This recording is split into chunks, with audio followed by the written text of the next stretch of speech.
translation with a short purport by His Divine Grace A.C. Bhaktivedanta Swami Srila Prabhupada Ki Jai Prabhupada.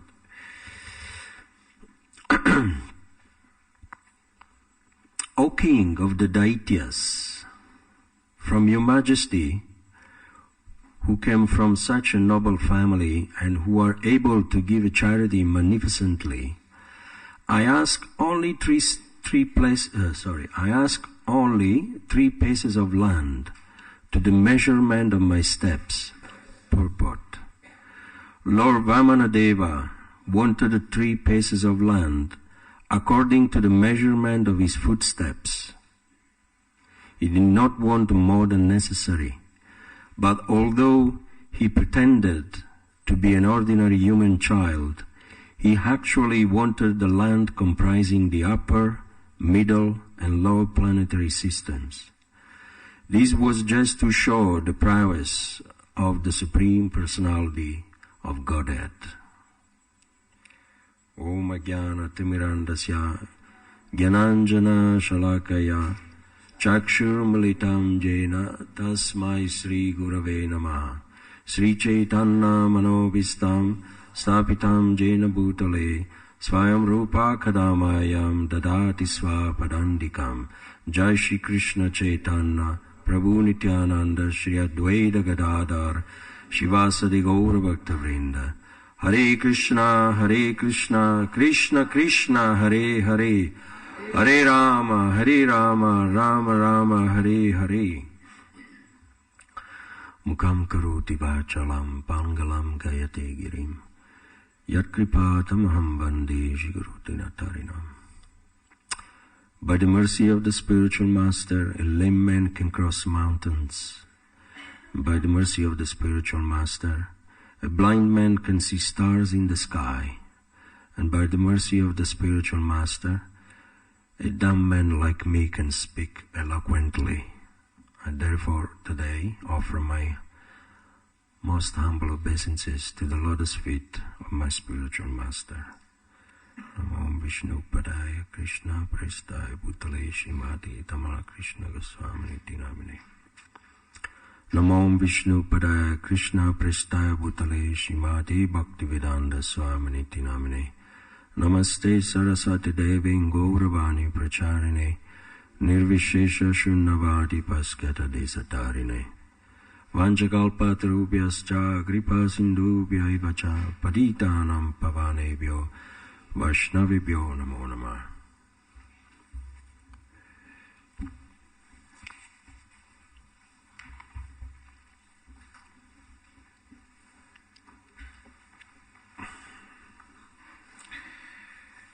We'll read again text 15 and text 16.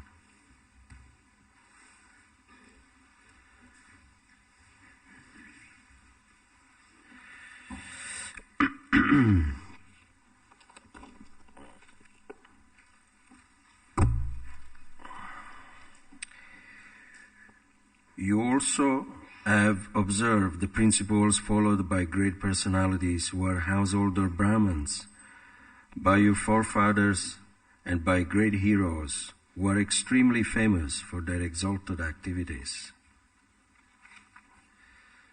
Text 16. O King of the Daityas, from Your Majesty, who came from such a noble family and who are able to give charity magnificently, I ask only 3 paces of land to the measurements of my steps. So here we have a scenario. Imagine this little boy, brahmachari, coming into this sacrificial arena where the head of the demons with all the Brahmins, they're performing this yagya to attain Ashvamedha Yagya. When you do Ashvamedha Yagya, then you become unconquerable. Chakravarti. You conquer in all the 4 directions. But before the Yagya was finished, this little boy, Vamanadeva, Upendra, the younger brother of Indra, born by the womb of Aditi, the mother of the demigods. And he came for a purpose to re-establish order into the universe. Because if demons, they would take over, then there will be a chaos. Already is a bad place, this material world. But then, as the cherry on the cake, if you have very bad chaos, and it will be worse than hell. So, I want to take you back a little bit before this event took place, when there was a discussion between the Lord and Aditi. When Aditi was performing austerity and the Lord became fully satisfied, he appeared to her and he said, unfortunately, I cannot dodge, I cannot defeat the demons. Why? Because they're protected by Brahmins, the Brahmanas, headed by Sukracharya. And therefore, in the meantime, but because you have fully satisfied me, and it is my duty to protect you and to re-establish your children, which are the demigods, on the throne again, then I have to help you somehow or another. She said, in the meantime, you worship your husband, because in the heart of your husband, that is where I reside. And I will, in the meantime, I will think of something to make things right. So, why the Lord was not capable of defeating the demons? It is not that he could not defeat the demons, but Krishna is always afraid of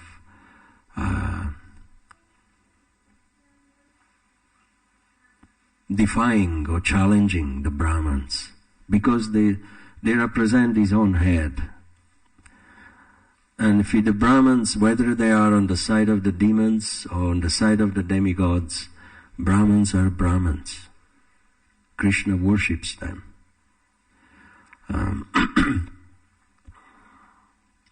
I think it's on one of the verse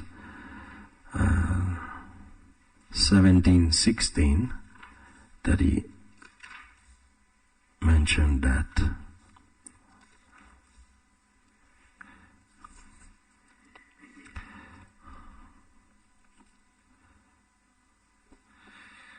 Chapter 17-16.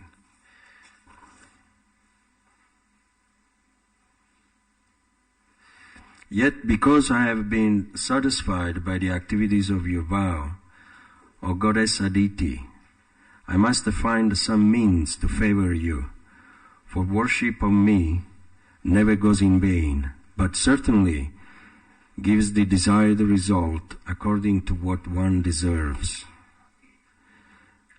So then he says, O Mother of the demigods, in my opinion, almost all the chiefs of the demons are now unconquerable, for they are being protected by Brahmins, whom the Supreme Lord always favors. Thus, the use of power against them now will not at all be a source of happiness. So Krishna does not challenge Brahmins. Because you could see on both sides, there were the demons and the demigods. They were advised by Brahmins. You have on the side of the demigods, the Brahmins advising Lord Indra, headed by Brihaspati. And on the side of the demons, the Brahmins advising Bali Maharaj, headed by Sukracharya. Now, what is the difference between the demons and demigods? Both of them, they are sense enjoyers. They both engage in also in sinful activities. Most of the time, the demigods, they are in power because they have akama sarva kamo va moksha kamo. They have material desires, but still they worship the Lord.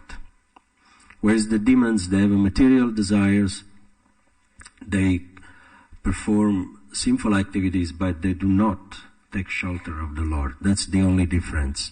But both, they're engaged in material activities. That's why Krishna says, Abrahma bhuvana loka punaravartina Arjuna, mamupeti tu kaunteya punarjanmana vidyate. Wherever you go, from the lowest planet, Patala Loka, to Brahma Loka, they're all places of enjoyment, places of suffering, where birth and death are reigning. So, it is not that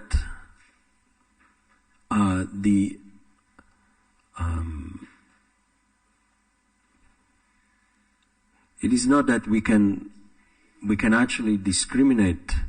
Of course, we always want people in goodness to run the universe, to take charge of us.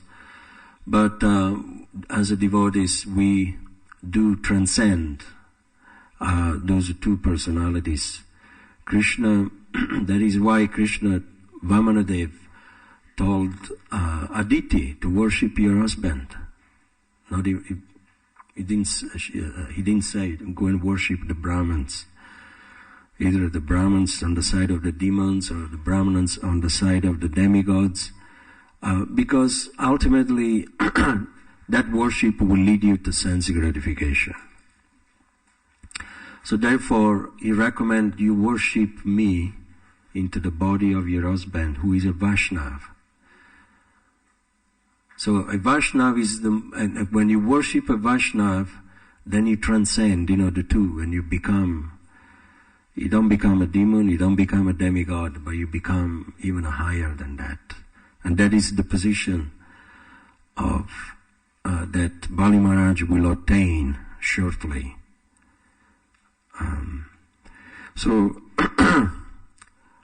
The demigods, they were defeated. Why they were defeated? By the demons. Because you could see that even the demigods, they are harassed occasionally, very heavily, and they're thrown out of their positions because, there is described somewhere else in the Srimad Bhagavatam, because of sense gratification. So we are all chased by reaction in this world. No matter how good, how almost God we are. Demigods means you are almost God. But as long as you gratify your senses, there must be reaction, consequences. And the reaction that brings them to lose everything, does anybody know why the demigods, they are harassed by demons? Time to time.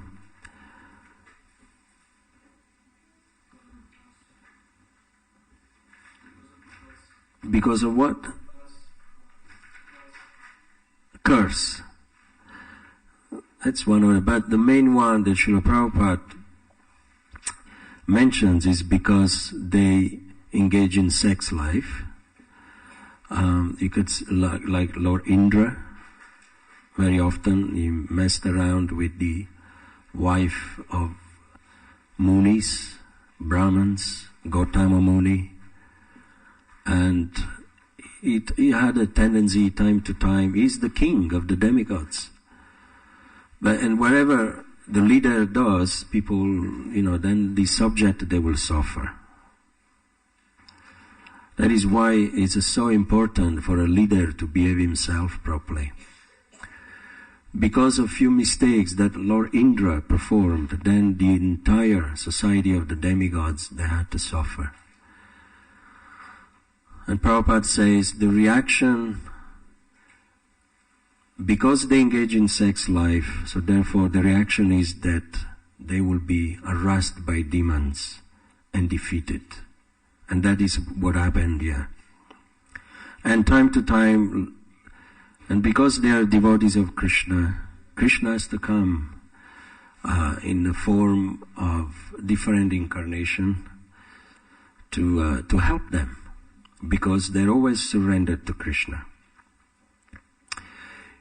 He came in the form of Mohini Murti, he came in the form of Vamanadev, he came in the form of Lord Nishingadev, Paritranaya Sadhunam. So time to time he comes to re-establish order. So in this case here, he was actually perplexed. The Lord, he said, even if I come, I appear as your son, but I cannot fight the demons because they've been blessed by the Brahmins. So therefore I cannot prove the Brahmana words to be false. So what to do? Just like, when he came as Lord Nishingadev, he didn't want to prove the words of Brahma, Lord Brahma, to be false. And he had to come up with something. So intelligent, the Lord, that everything he does, he always has an upper hand ahead of us. So he was very clever. He came as this little brahmachari, without fighting the demons, without upsetting the Brahmins, that they were backing up the demons. And he asked for, first of all, he praised and he flattered and he glorified Bali Maharaj, all his ancestors, Hiranyakashipu, Hiranyaksha, Virochana, Prahlad Maharaj. So he glorifies his ancestors. And then he said, you are known to be very charitable. This is one of the forte in your dynasty, that you are always very charitable. I came here only to ask for, because I'm a Brahman, brahmachari, I need a place to do my little puja. So I just need 3 steps of land, according to the measurement of my steps. He had very small feet. Usually a dwarf is a very small person. And when they walk, they occupy very small space compared to a normal person. So Bali Maharaj was laughing. He said, you are very beautiful, very attractive boy. He was so effulgent actually, Vamanadev, being God himself. Little umbrella, kamandalu, lotus with some water in it. And he said, I just need the 3 steps to do my puja. So if you could fulfill my desire, that's all I need. And Bali Maharaj called him, you are so ignorant, you're not very intelligent. Being a Brahma, you're just a boy. But of course, I will give you, ask for something substantial. Shri Radha Gokulananda ki jai. What are you going to do with the 3 steps of land? It's like 3 steps for a dwarf is a couple of square meter, isn't it? 1 meter probably. 1.5 meter square. You can't even turn around. So Bali Maharaj didn't know what this boy was talking about. And he said, you are so ignorant and you don't know how to protect your interest. You're a Brahman. Ask for something good, something substantial. Ask for planets. I can give you planets. I can give you anything you want, sufficient. He said, no, I'm just a brahmachari. Brahmachari are usually very simple. They just need a little place to do their puja. Besides, what a man could do with so much. If he's got unfulfilled desires, uncontrolled senses, then no matter how you try to fulfill the desire of that person, he will never be satisfied. Isn't that? Krishna says in the Gita, Dusparena nalina cha. For unsatisfied man, putting fuel on the fire will only increase the fire. No matter how much you give it to someone, he will never be satisfied, as long as that person is always in the mood of hungering. That's for a hungering person is considered to be a poor man. You have many, many wealthy people in this world, but they're all poor because they're always wanting, hungering. But if a poor person is satisfied, and if he has nothing, he has controlled the senses, and is fully satisfied, fully content with himself, then that person is wealthy. Because why is he wealthy? Because he's not hungering for anything. He's got everything that he needs to be happy and content and satisfied.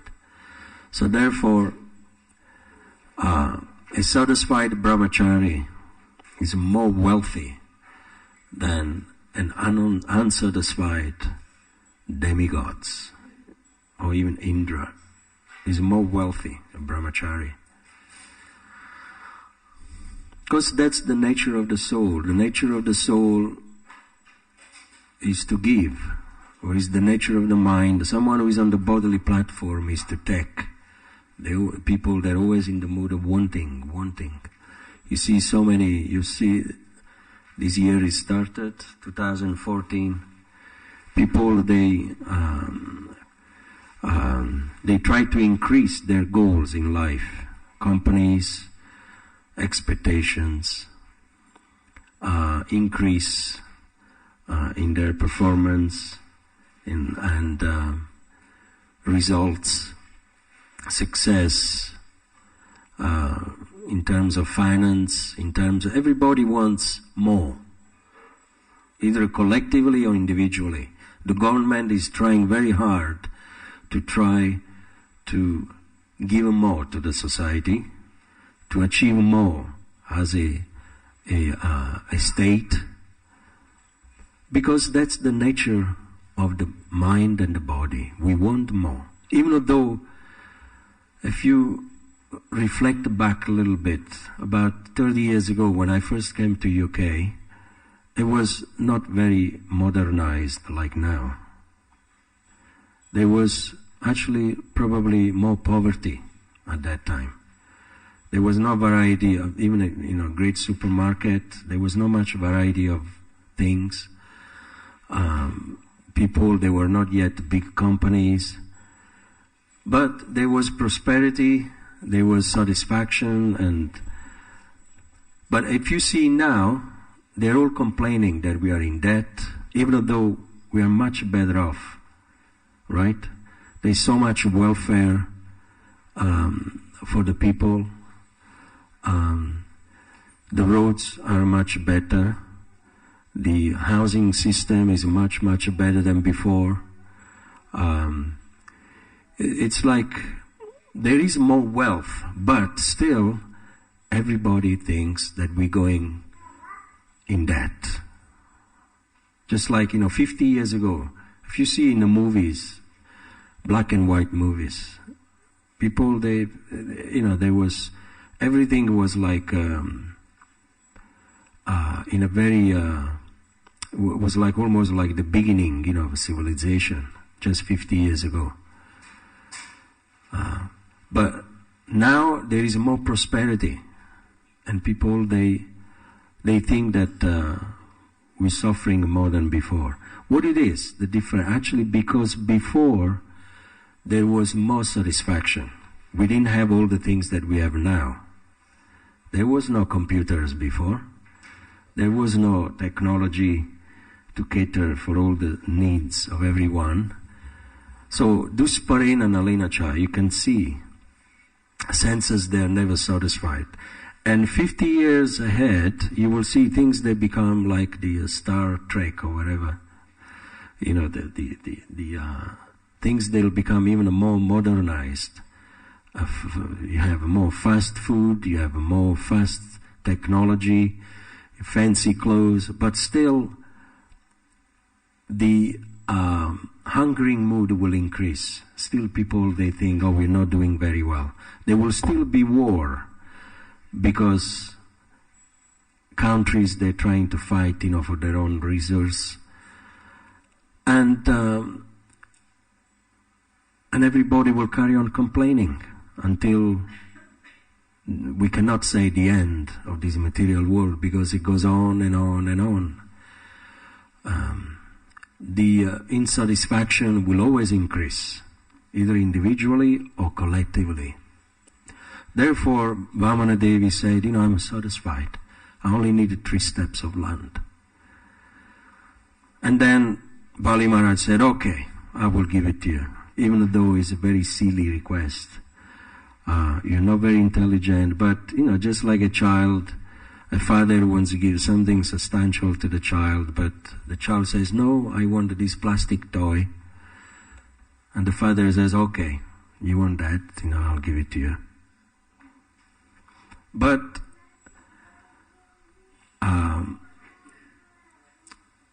the little that he knew, that this boy, with the first step, he covered up the entire Chatusloka, the 3 planetary systems, the lower, the medium, and the upper planetary systems. From Patalaloka, who is the lowest, Bhuvarloka, which is the middle, the planet where we are living, and the highest one, Brahmaloka or Satyaloka. With 1 step, he became like enormous giant. That is God. Of course, when we hear or we read, we think it's a mythology. It's just, how can he do that? How can he expand himself? But the Lord is Adokshaja. He is beyond our concept of thinking. We cannot imagine how he does things. So a little dwarf, not even a man, with 1 step covered up the entire material universe, the 14 planetary systems.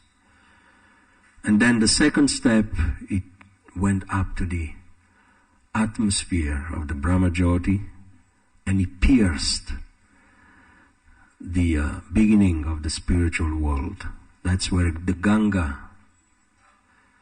the casual ocean, where Lord Vishnu is laying down, it was the toe of this little boy, it pierced that universe, and the Ganga was flowing down. That's how we have Mother Ganga. That's why it's considered to be pure, because it's been touched by the lotus feet of Vamana Deva. And also because the Lord Kshirodakashaya Vishnu, Karanadakashaya Vishnu, he lies down eternally on this water. So, and the third step, the Lord, he looked down and he saw Bali Maharaj baffled, defeated. And he said, now, you told me that I'm not very intelligent. I don't know what I'm asking for. Where am I going to put my 3rd step? You are the one not very intelligent. You give a promise, but then you can't fulfill them.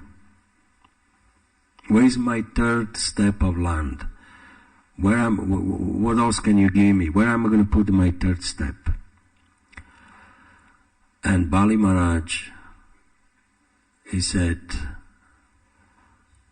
recognized him as the Supreme Personality of Godhead. And he said, you can put the third step on my head. And that is the process of Atmanivedanam, that I'll give you my life, my own self. I give it to you. You can put your foot on my head. And that was the most intelligent thing he did. But sometimes, very often, we have to go through so much tribulations to reach to that. But it's very easy, come in front of the deities and say, my Lord, I would like to surrender myself to you. Without fighting with the material energy, without fighting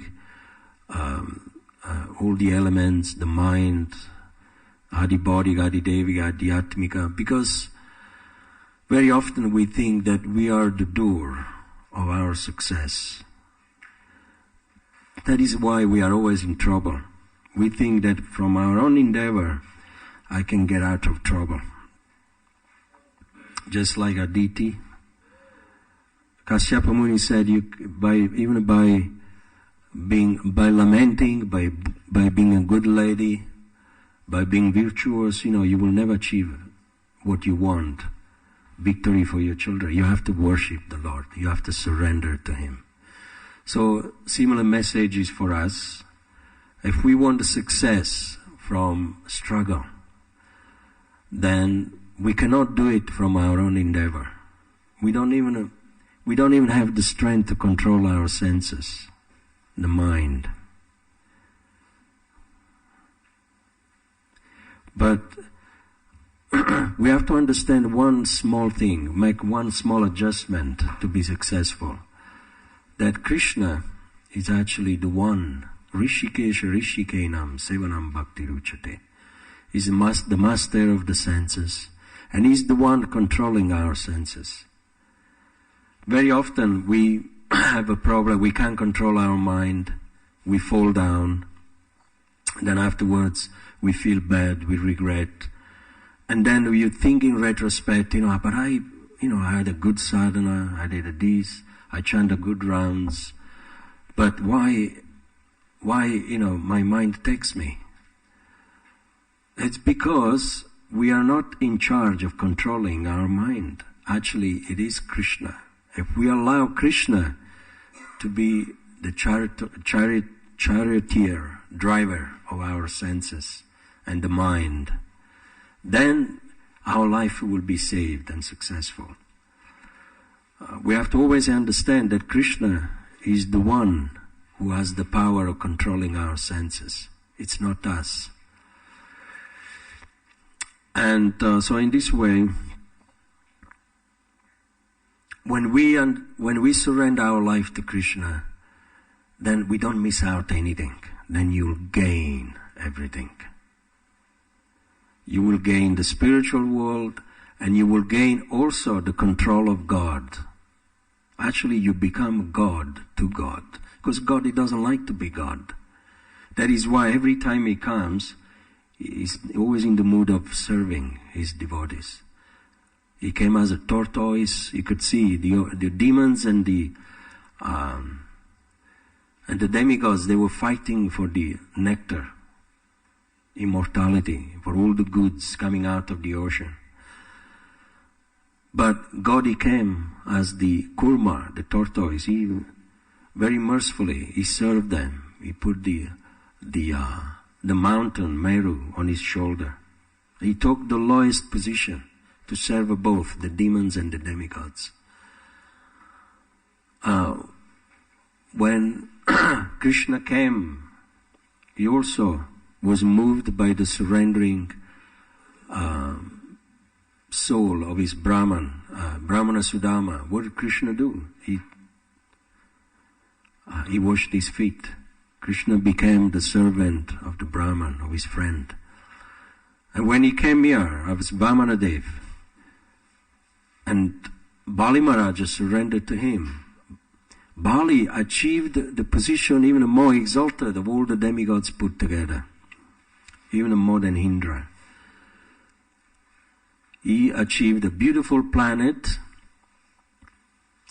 which is situated in the lower planetary system, but is actually higher than the planet of Lord Brahma, believe it or not. Full of opulences. What is the name of the planet? Rasata. Is it Rasata? Sutala. That's a Sutala. It's a Sutala. Thanks, Sutala. And not only that, Vamanadeva became the servant of Bali Maharaj. He became his gatekeeper. Just like here you have Kuveri. You can see very, very nice devotee. He has no position, nothing.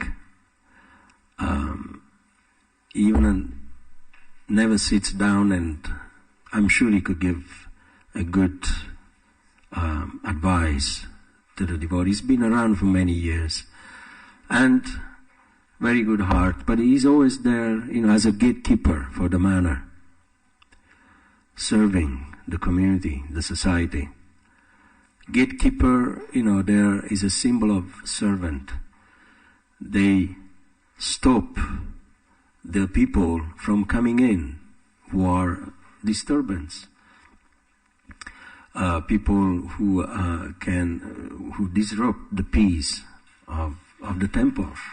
So it's a very menial service that Kuveri is doing. So that's the service of Vamanadeva, and he didn't do it, just for a few days or 1 month or 1 year, and then he said, no, now I have to go because I have to go back to become God again and enjoy myself. No, Krishna, he enjoys very much serving his devotees. He stays there for thousands of years, not just years, but kalpa. In fact, he's still there serving Bali Maharaj. And the next Manvantara, Bali Maharaj becomes Indra Savarni, which means the next Manu. So he could see the Lord Vamanadeva, because Bali Maharaj surrendered to him, and here we are talking about a demon. Not even someone who was a demigod or from but he gave him the planet, he served him, and in the next life he makes him a Manu. He becomes a Manu, the father of the society, the father of humankind. And not only that, after the life of Manu, then he'll go back home, back to Godhead. So victory after victory, surrendering to Krishna, it's actually the most wonderful thing that we could do. And the degree we surrender to him, that degree he will become controlled by us. And it's not just that he becomes, as I said, your servant, but he will give you so much that you cannot. Then you will acquire the same mood like Krishna. I don't want, what am I going to do with all these material things? I want to enjoy the rasa. Then you enter in competition with Krishna. No, I want to serve you. Bali Maharaj is in competition with Krishna. He wants to serve him. But who can defeat Krishna in service? He's the best servant. He's serving us, each one of us, materially and spiritually, birth after birth. It is actually Krishna in our heart, the Paramatma, that is maintaining us. That is where the breath, and every breath that we inhale, it's because Krishna is supporting us. The heart that carries on beating because he's maintaining it. Your enjoyment is because he inspires you to enjoy, sanctions, and he provides. He is the supreme sanctioner and the supreme, he will also provide anything you need. So how important is this understanding that, we are at every second, either we are conscious or not, at every second we are maintained by Krishna, by God. It is a very little thing to think about, but very simple thing to think about, that everybody is actually maintained by God. But even the greatest kings, politicians, they don't think of it. They think they've achieved their positions from their own efforts. And that's why Punya Musika Bhav, you go up, up, up, but then we become proud. By thinking that we are the doer of our success, we become proud, and then pride brings us down again. One life we are kings, the next life we are sweepers in the street. One life we could be demigods, then we can become demons. So it is a very tricky to live in this world unless we snap out and face the reality that Krishna is the supreme enjoyer and everything should be used for his service. That's why Bali Maharaj, he surrendered everything to him. And that is the way, more we give it to Krishna and more we are satisfied. It is something that you have to do it in order to experience it. Because if you calculate, if you think of this thing in a material way, if more money I give it to you, then the less I've got in my bank account. That's a material calculation. But a spiritual gift, when you give something to someone, because the soul is rich by nature, is very wealthy, and there is no end how much you can give to the society, to your family, to your friends, to an institution, to God. If you are always in the mood of giving, then you will win. You're always rich. So we'll stop here. I think we went 6-7 minutes over, and we will hope that this year will bring you grace of God, more surrender to His personality, more understanding. That is the Adikarta, the doer in our heart, and more gift. More gift. I have to say a little something about the glories of the book distributors. They've speaking about gift and surrendering. This gift of books that is been going on in the month of December. It is actually the activity that brings prosperity in the world. If there is still rain coming, vegetables growing, the sun smiling, if there is still prosperity in the society, it's because of this yagya, Sankirtan yagya. Believe it or not. But that is actually what's the cause of it. So the whole world, including the demigods, they are indebted to those who preach, to those who give the gift of God to other people. Every living being in this material world and the heavenly planets, they are indebted, and especially to the Sankirtan devotees. When I say Sankirtan devotee, doesn't just mean book distributors, but those who preach the consciousness of God. Because that is the ultimate gift that you can give to someone. You can give your service to Krishna, He likes it very much. You can give your life to Krishna, but what is He going to do with your life? unless you do something with your life. If I use my life to serve Krishna, to bring other people close to his lotus feet, that is actually the success of our life. That is how Krishna, how God, he wants us to become the messengers of peace. And this service is glorious. Krishna becomes completely controlled by the devotee who does such a thing. It is a fact, it is stated by him in the Bhagavad Gita, Chaitanya Charitamrita, Bhagavatam. It is in every religion. It is the highest act of humility, of surrender.